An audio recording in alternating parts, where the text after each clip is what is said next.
So, I've been learning a lot about trusting God lately and His Word, what He said about us, who we are, and the power that we have here. And what we speak when we say God's word, when we speak it, right? Those words are like activating things in the spirit, and then they activate things in the natural, like they manifest. When you speak anything, it's like you're causing. We can't speak things into existence because everything that will exist already exists. All the matter is there. They just have to be formed. It's our words that form the matter. They form it. I'm learning that's what's happening. And so whatever you speak, it's it sounds new agey, but it's literally creating the reality around you. So when God says His word will not return to Him void, when you say it, when you speak His word, it's being created. The matter, because it's voice activated by our voice, it's creating what you're speaking because you said it. So when God says His word will not return to Him void, obviously He means it. He doesn't lie, but I'm gonna speak for myself. I have a hard time sometimes wrapping my head around, what God says in His word. It's easy to read the words and think that you're comprehending them, but how it applies in real life is something totally different. Like,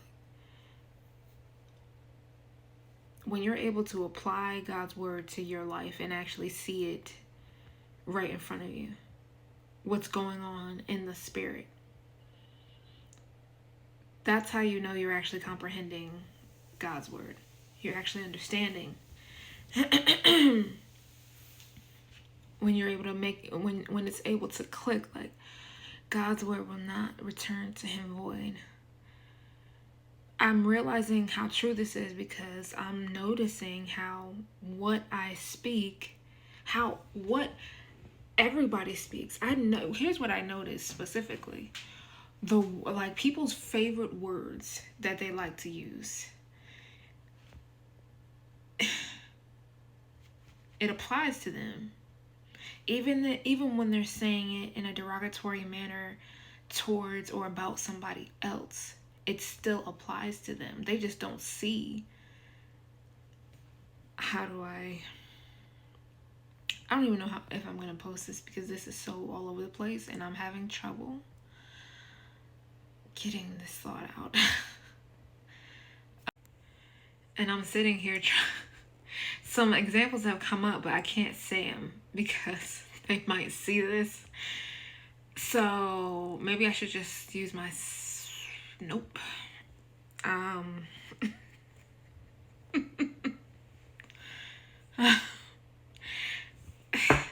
can't come up with an example without exposing somebody else or myself. Obviously, I should just expose myself, but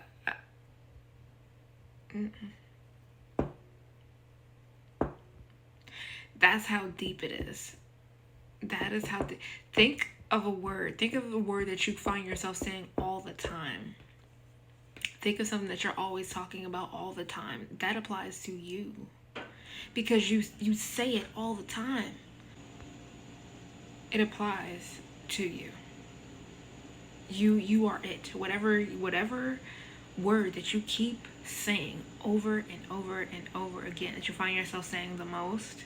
And I don't even know if people are this self-aware, will they'll be able to identify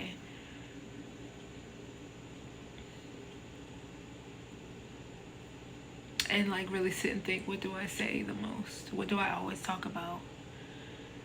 And how does it apply to me? But I promise you, it does. Because you spoke it over your life. Because you said it so many times.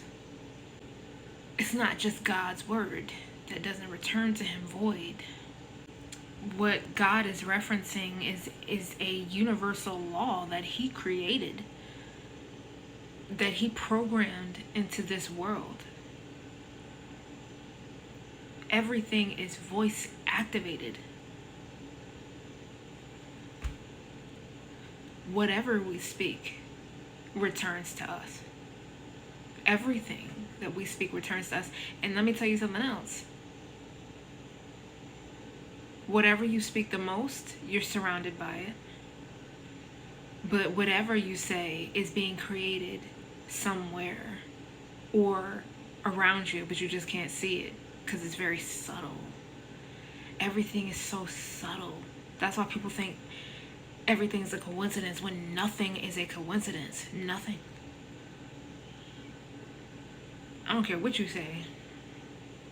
Nothing is a coincidence. If you can understand what I'm saying, think about it.